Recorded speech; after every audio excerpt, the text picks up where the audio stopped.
Ayan po mga ka-eagles, nandito po tayo sa may isla ng Boracay. Dito po yan sa probinsya ng Aklan, kung saan nga po napakaraming turista po talaga dito ang dumadarayo po, no.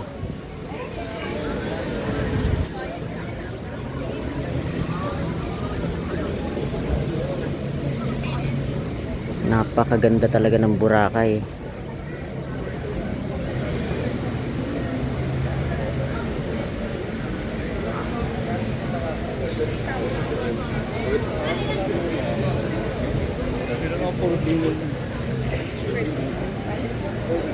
Tapos mag-aano rin kami. Ito nga pong Boracay mga ka-eagles ay ang dating pinalinis ng 6 months, itong pinalinis dati, no, ni dating Pangulong Rodrigo Duterte. At sa nakikita ko naman mga ka-eagles, mukhang na-maintain naman nila ang kalinisan po ng napakaganda at napakasikat na isla ng Boracay dito sa Aklan. So na-maintain naman nila yung kalinisan kahit napakaraming turista po ang dumadayo po dito.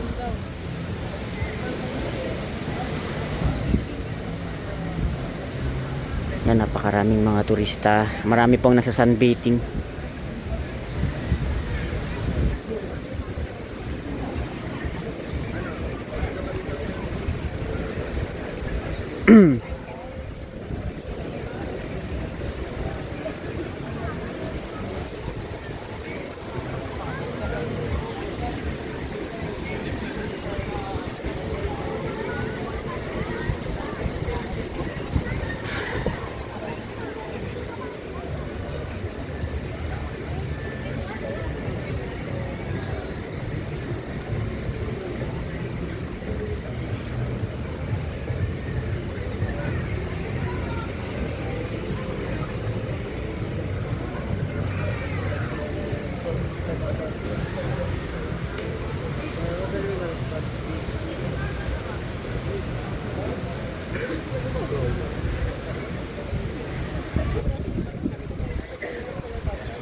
Ayun, napakaganda. Dito na po tayo sa mismong dalampasigan po ng Boracay.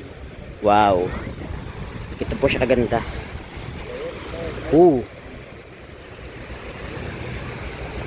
Super ganda talaga ng Boracay, the best.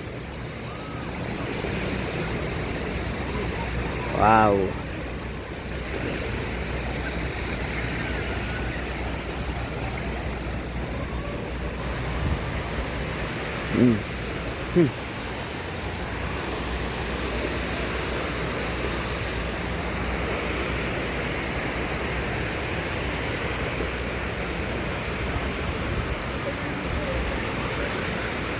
Dami naliligo, oh. May mga naliligo kahit mainit. So, marami pang swimming.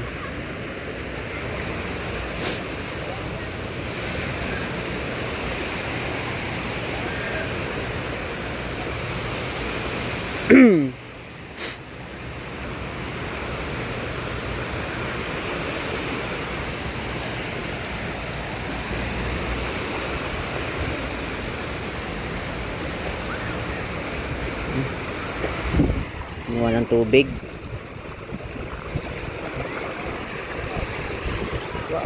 Wow. Super ganda pa rin po talaga, no. Na-maintain po, no, nakakatuwa dahil na-maintain po ng local government po dito sa probinsya ng Aklan ang kalinisan ng sikat na isla ng Boracay.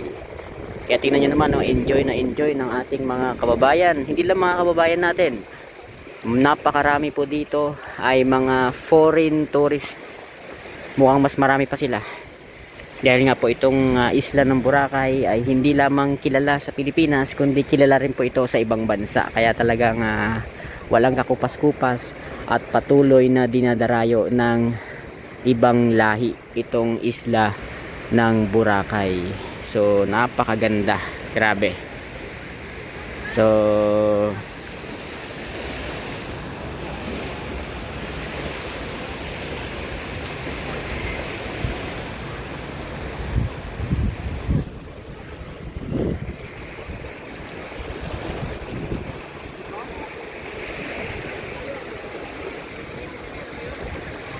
kayang ginagawa nila? Mga turista rin po ito eh. Mga singkit sila.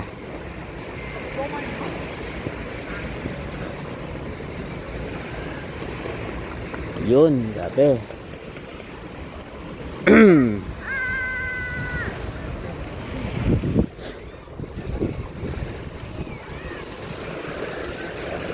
Ganda talaga, oh. Diba? Kita nyo yung kagandahan ng Boracay.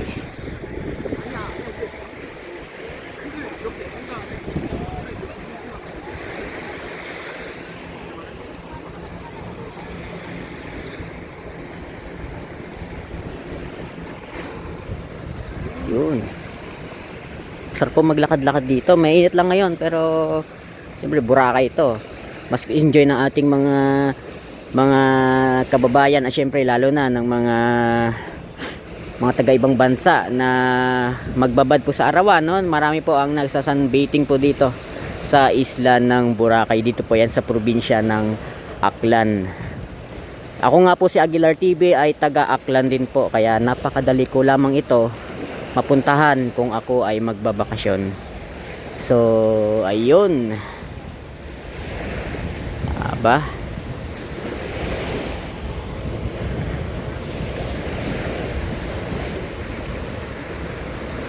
ang daming nagaano sa gitna ng dagat.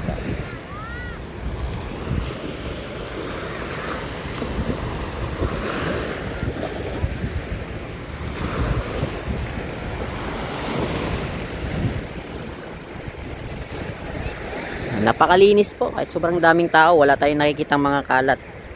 Na-maintain po ang kalinisan. Tsaka wala rin problema dito dahil sa Boracay, dahil nandito na rin po halos lahat ng mga kilalang restaurant. Yung mga mamamasyal dito at syempre marami ding mga hotel dito. So ayun. At talagang yun, nakikita nyo po yung bundok na yun po ay ang mainland Aklan. Yes po, yun po yung mainland Aklan. May windmill po yan dyan eh. Ewan ko lang kung kita yung windmill.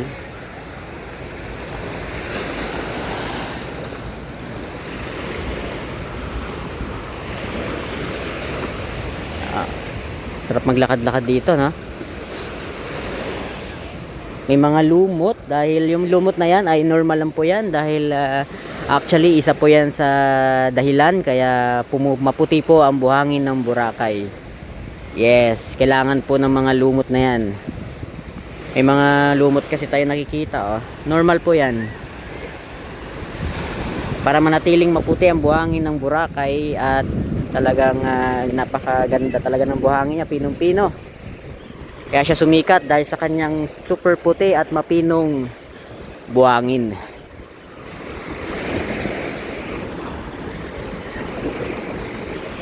Kaya nga pinalinis ito ni dating Pangulong Rodrigo Duterte dahil alam niya na ang Boracay ay isa sa pinakadinadayo na lugar sa Pilipinas na napakahalaga po para hindi naman po nakakahiya sa mga turista po na mga pumupunta dito. Marami kasi talaga mga turista eh. Mas lamang sila dito kaysa sa ating mga Pilipino na pumupunta dito. Uy, malakas yung alon.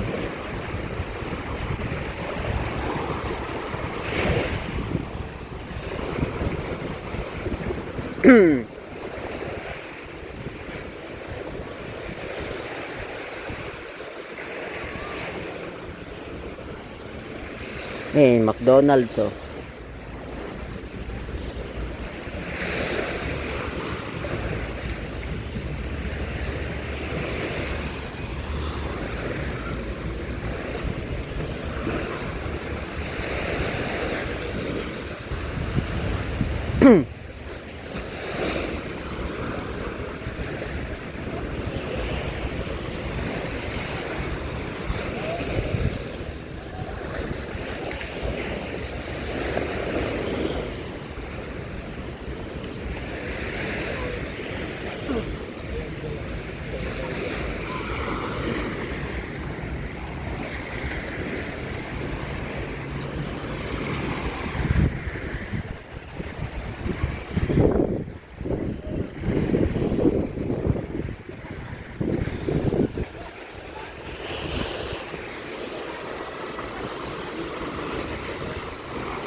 Ayun. Ito po kapino yung buhangin dito, oh.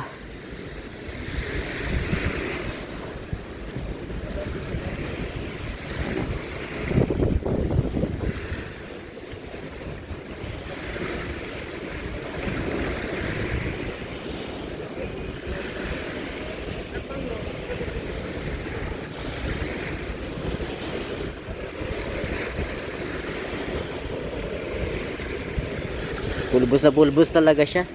Grabe kapino po yung buhangin. Doon po nakilala, doon po sumikat ang Boracay sa kanyang napakaputi at napakapinong buhangin. Doon siya sumikat, talagang grabe.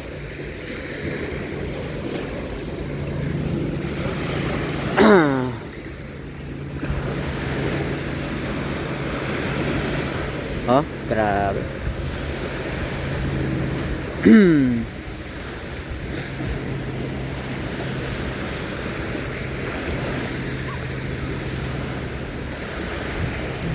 Pinong-pino talaga siya.